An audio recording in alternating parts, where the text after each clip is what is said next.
I am 46 years old, and I am married to my wife Lily, who is also 46 years old, and we've been together for the last 16 years. I am a corporate executive, and my wife is a housewife. She worked in a plant nursery, but after we got married, she decided to become a housewife. We have 2 daughters, 14 and 12 years old. Our family was happy until the truth about my wife's cheating was revealed. So last week was our friend Dan's birthday. He has been settled in another country for the past few years, so we called him via video at midnight to wish him well. After wishing him, all 4 of us, myself and my wife, along with Dan and his wife, were busy making small talk about work and life. He had no other plans for his birthday, so we decided to virtual socialize and relax a bit. His wife suggested that we could use Chromecast for WhatsApp video calls through the TV so we could relax and have a good time together. My friend's wife and Lily are also good friends, and we often hang out when they were in town. Anyway, Lily connected her phone to the TV since the remote TV control app was already installed and active on her phone. We grabbed some beers and appetizers and enjoyed the virtual feast. After a while, Lily got dizzy and dozed off on the couch while Dan and I continued to chat. His wife was asleep as well. After about 30 minutes, the call was interrupted due to internet fluctuations and my wife's WhatsApp screen appeared on the TV. I was about to call Dan back when I noticed about 15 unread messages from a man named Bridge of Life with a heart emoji. I was a bit surprised because it wasn't me. Curiosity got the best of me and I clicked on the avatar and discovered it was her childhood friend Max. I had met him a million times since we got married because my wife was close to him. They were neighbors and high school friends. She once told me that everyone around them, both in the neighborhood and at school, thought they were either dating or would eventually date each other. However, that didn't happen. According to her, she didn't see him as a romantic partner. Plus, Max had no interest in women. At this point, Max was lonely. It didn't bother me so much seeing my wife's lifeline because she told me that he wasn't interested in women. However, it was then that another message popped up from this chat room. "Baby, I miss you." This prompted me to delve deeper into the matter. I opened Max's chat room conversation and discovered that my wife had been texting him through her phone the whole time. Unfortunately for him, she had unexpectedly dozed off without kissing him goodnight, and so he blasted her WhatsApp. After getting a blue check mark on his messages went like this: "Why aren't you answering? Is everything okay?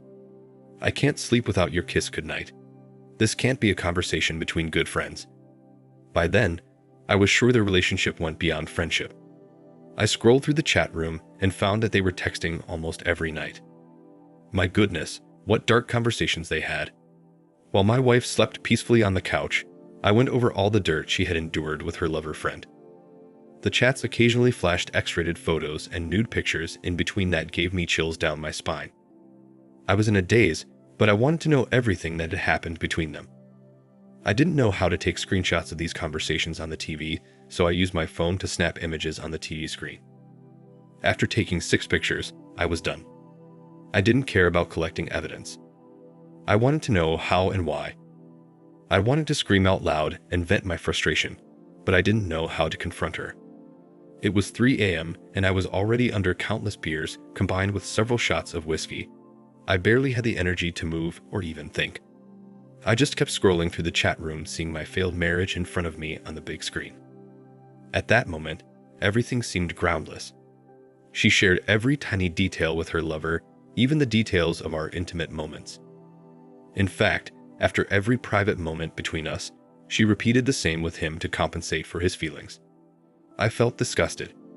I wanted to know when it all started, so I kept scrolling, but it seemed like an endless sea that gets deeper and deeper.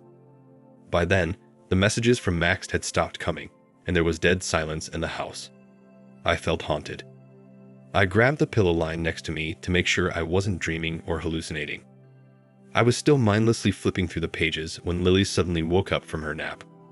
The sleepy head suddenly boiled when she saw her double life on the TV screen. She immediately snatched the remote from my hands and turned off the TV. She then pounced on her cell phone and unplugged it from the TV. I just continued to stare at her, stunned. I watched as she opened a WhatsApp chat, browsed through her lover's chat, and then closed the app with a deep sigh. That long sigh was a sign of surrender as she realized that I knew everything. She took my face with her hands and moved closer to me, saying, "Baby, I can explain. Please listen to me." I looked at her and replied, "Of course, you can explain." She was surprised by my response. She expected me to overreact and not listen to her. I was almost passing out, partly from the alcohol and mostly from unraveling the truth. I repeated, "Damn it, explain it." She couldn't find the words. I said, "You know what? Don't try. You know you're ducked up." Saying that, I limped and headed for the bedroom. She followed me. I turned to her and asked her to stay, simultaneously slamming the door in her face. I heard her knock a few times, but I soon passed out. The next morning, I woke up with a heavy head and had almost forgotten what had happened the previous night. I left the room to get a bottle of water because my throat was dry. When she saw me leave the room, she rushed to me. And with that sight came all the painful memories of last night. She tried to hug me, but I asked her to pull back.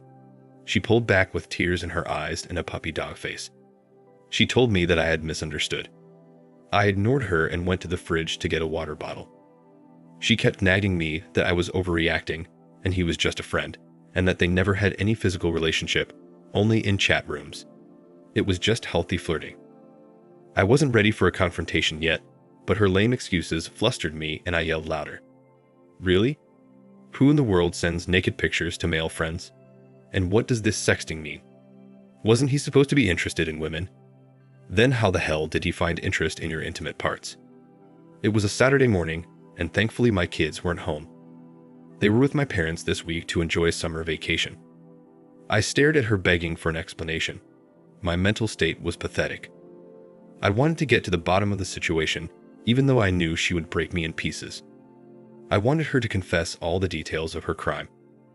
I drank the whole bottle of water in one go, and then asked her to confess everything from the beginning, or else I would beat up that two-faced lover, the black and blue one. This time, instead of hiding or begging, she revealed the truth. She admitted that she and Max have always been lovers. They had started a physical relationship in high school and had continued it ever since. However, Max was a lazy bum and bluntly told her that he couldn't afford to provide for her. To give a little context about Max, he dropped out of high school and never earned a penny on his own. His parents have purchased some decent properties in the suburbs, the rental income from which allows him to keep his expenses afloat. However, it's not enough to pay for two people. I met his parents a couple times during a visit to Lily's house. They were concerned about Max's laziness and asked Lily to advise him on how to get a job or start a business. Everyone except Max was worried about his future. Anyway, back to the track. Lily admitted that she had broken things off with Max many times because of his commitment issues, but he had always managed to win her back. Apparently, Max has never had a problem with Lily dating other men, although he has never dated anyone other than her. She had a couple boyfriends before we started dating, so it sounded plausible to me, although surprising. What kind of lover does that? I know. Maybe a lazy one. I asked her if they were so close, why didn't she marry him? She said Max would never have been able to provide her with a good lifestyle. Besides, Lily never had a stable job either, and she never even dreamed of being the breadwinner of the house in her career, so she decided to be a sponger and lead a double life. I asked for one last question, if the girls were mine or Max's. She swore they were mine, but I wasn't convinced and still doubted her. She offered to take a DNA test if I wasn't convinced. She said she couldn't risk having children with Max because she was afraid that if her truth was revealed and I abandoned the children, she was sure Max wouldn't be able to raise them even if he wanted to.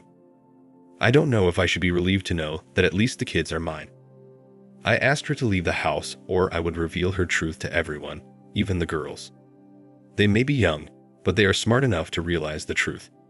She begged me not to tell our daughters, saying they would hate and disrespect her. I filled my water bottle, grabbed a few beers, went into my room and locked it.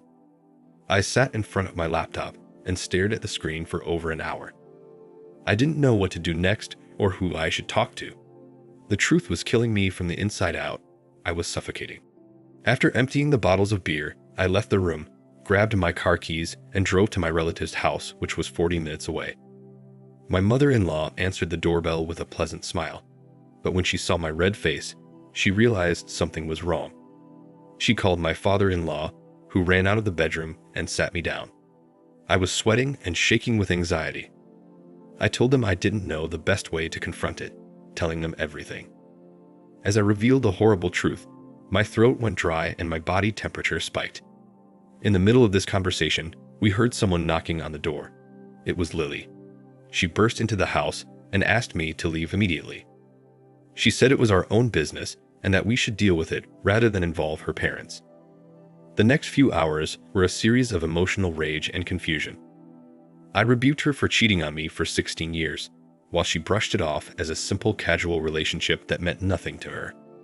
Gradually, she shifted the blame to me for manipulating her parents against her, and I defended myself. Relatives took my side and scolded her. I spent the entire weekend drinking, passing out on breaks, and filling my stomach with alcohol. The next day was Monday. I went to work feeling defeated and exhausted. At the office, I did a Google search for some divorce attorneys and made an appointment with one. Upon returning home, I found some of her things missing. I guess she came home while I was gone, packed up some things, and left. I didn't bother to check on her. She texted me, letting me know she was staying at a hotel to give me time to cool off. Did she really think the matter was so trivial that I could just move on? She also sent me messages asking for forgiveness and promising to end her relationship with her lover. That Tuesday, I met with an attorney and shared my concerns about my daughters. The lawyer advised me to tell my children gently about the breakup and not to get into details because they could be mentally traumatized. He also said that since my wife was unemployed and given the nature of her affair, I had a good chance of getting custody. That same day, my parents called Lily to get the kids out of the house. They were still unaware of the situation. She came home with the kids as I lay on the couch in exhaustion after a stressful meeting with the lawyer. I avoided talking in front of the kids and went to my room. When she came into the bedroom, I told her to tell the girls about her cheating. She started sobbing and begging me for forgiveness. She kept saying the girls would hate her for it. I think they should. She deserved to be hated. What else do you expect after 16 years of cheating on your family? The lawyer said it would take about a week to send Lily's divorce papers, so I had a week to settle things with both kids and parents. I told her I was divorcing her. She reacted like it was a big deal. She said the kids would be traumatized by the divorce. I wonder where her maternal feelings have been buried all these years. I stated that my decision was final and gave her an ultimatum within a week to confront the girls as she wished, or I would tell them the truth. I grabbed some pillows and dozed off on the couch in the bedroom. All that week, I left the house early in the morning and came in late at night. As the weekend approached, she wailed and cried all night, sometimes so hard that I woke up. I felt sorry for her, but how could she do this for so many years? What was she thinking that she would never get caught? She had many opportunities to cut off her lover, but she still continued with him. Our private conversations, my insecurities, my deep dark secrets, everything, she left open before her lover. How could I forget it all? Friday night, she told me that she had planned an outing to tell the girls the next day. I nodded. Saturday after breakfast, she told the kids that we had news for them. She said I was going to be transferred to another country, so I would be gone for a few years. I was stunned as my daughters looked at me. I sarcastically asked her in front of the girls, "That means I have to move out of the house, right?" She rolled her eyes, signed for me to shut up. She said, "Well, in that case, if the house is too big for the three of us, we can move to my parents' house and find a smaller place later." The girls were puzzled by this. They were young but not stupid not to understand the game she was trying to play. My youngest daughter said that none of what she was saying made sense, and my oldest asked us point blank, "Are you guys getting a divorce?" I looked sternly at Lily and urged her to tell the truth. She sighed and broke down. The girls looked at me for answers. I told them that they were right about our divorce.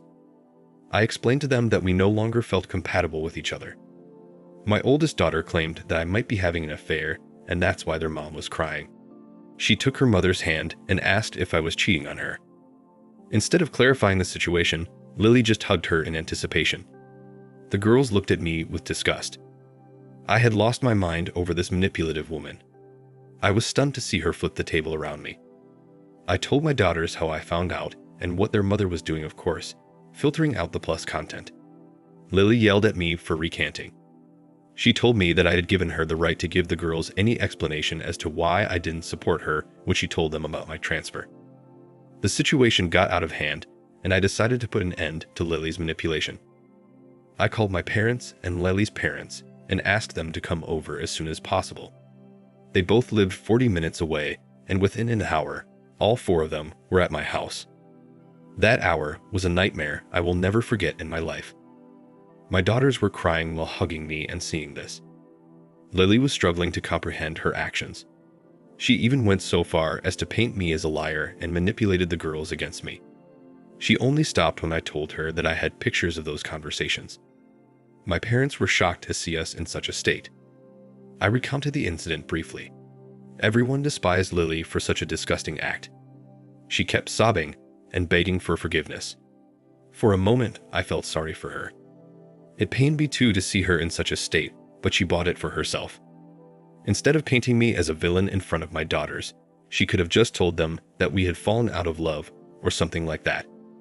But she wasn't ready to admit any guilt on herself, and now her ugly truth lay naked before the eyes of everyone, including her daughters. I made it clear that we were proceeding with the divorce and the girls would be with me. I asked her parents to take her away. Even the girls asked her to leave. My parents decided to stay for a few weeks and take care of us. It really was a difficult time for us, but we are glad we came on strong. I signed up for therapy for all three of us, and we are in a much better mental state now. My divorce proceedings are ongoing. Lily has demanded a share of my house, and I am contesting it because she doesn't deserve a penny. Surprisingly, she has not contested custody of the children, making it easy and obvious for us to understand her priorities. During the confrontation, and even afterward, Lily promised to cut all ties with her lover. However, after she moved in with her parents, she was caught visiting her lover's house. Her siblings caught her and humiliated her to the point where she eventually had to leave the house. Her parents humiliated Max for his actions and reported it to his parents. The last thing I know is that his parents refused all the rent he was getting on the property and asked him to make a living on his own while Lily works as a sales agent at the showroom. I don't think about her anymore. I focus on raising my daughters and giving them the best I can. Wish me luck. Thank you for watching. Like, comment, and subscribe if you enjoyed the video. Until next time, I'll see you again. Take care.